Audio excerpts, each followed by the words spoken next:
की, गणेश जी महाराज की, विघ्नहर्ता,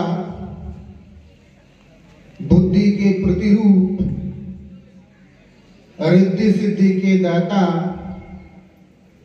शुभ लाभ के सृजन करता के श्री चरणों में मेरा नमन। मां शारदे के श्री चरणों में मेरा नमन। विद्वान साथीगण, मंचासीन अतिथि, प्रिय विद्यार्थियों, गणेश चतुर्थी के इस पावन पर्व की आप सभी को हार्दिक शुभकामनाएं और बधाई। देखिए,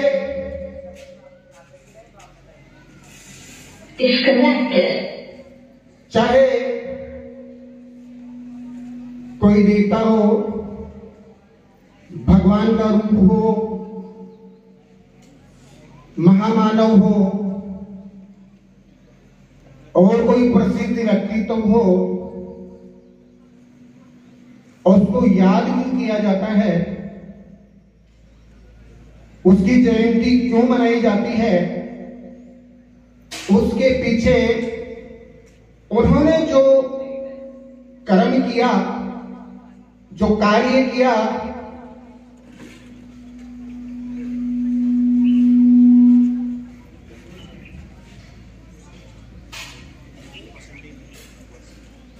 उन्हीं को याद करने के लिए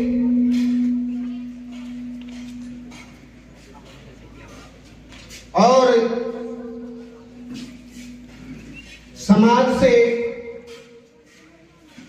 समाज को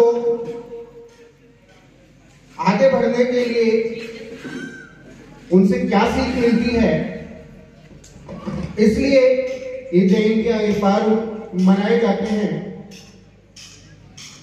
गणेश चतुर्थी क्यों मनाई जाती है,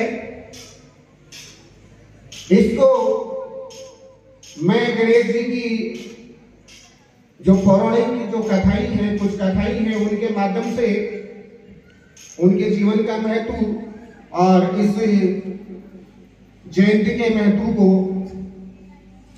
प्रकाशित करूंगा। देखिए, कहा जाता है कि भगवान गणेश का जो जन्म है वो कई लोग बता देते हैं भाई उनके महल से उनका जन्म हुआ, पार्वती जी स्नान कर रही थी और उनके महल से उनका जन्म हुआ। कुछ कहते हैं कि भाई पार्वती जी ने चंदन का लेप लगा रखा था, उस लेप से उनका जन्म हुआ। बात क्या थी कि देखिए, भगवान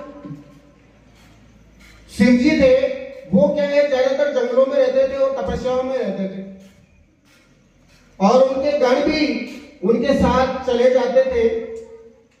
तो मां पार्वती ने यह महसूस किया कि क्यों न मैं एक ऐसे बालक का निर्माण करूं जो मेरी रक्षा भी करे और मेरा मन भी लगा रहे। तो कहते हैं कि उस चंदन के लेप से मां पार्वती ने भगवान गणेश जी को जन्म दिया। और देखो, ये अतिशयोक्ति नहीं है। कई लोग कहते हैं कि ये अतिशयोक्ति है।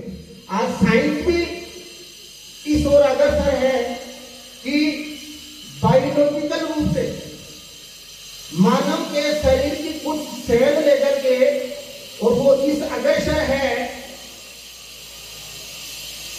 जैसे रोबोट बनाए जाते हैं ना, तो उस ओर ये अग्रसर है। तो उस चीज को हम अतिशयोक्ति नहीं कह सकते।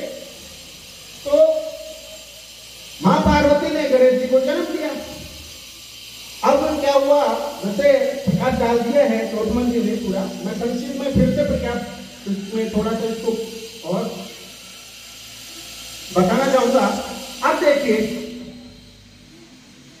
मां पार्वती स्नान के लिए चली गई, ऑर्डर दिया, आदेश दिया कि बेटा जब तक मैं नहीं कहूं तब तक किसी को भी अंदर मत आने देना। अब भगवान शंकर जी है, वो घूमते हुए आ जाते हैं। अरे भैया, हेलो,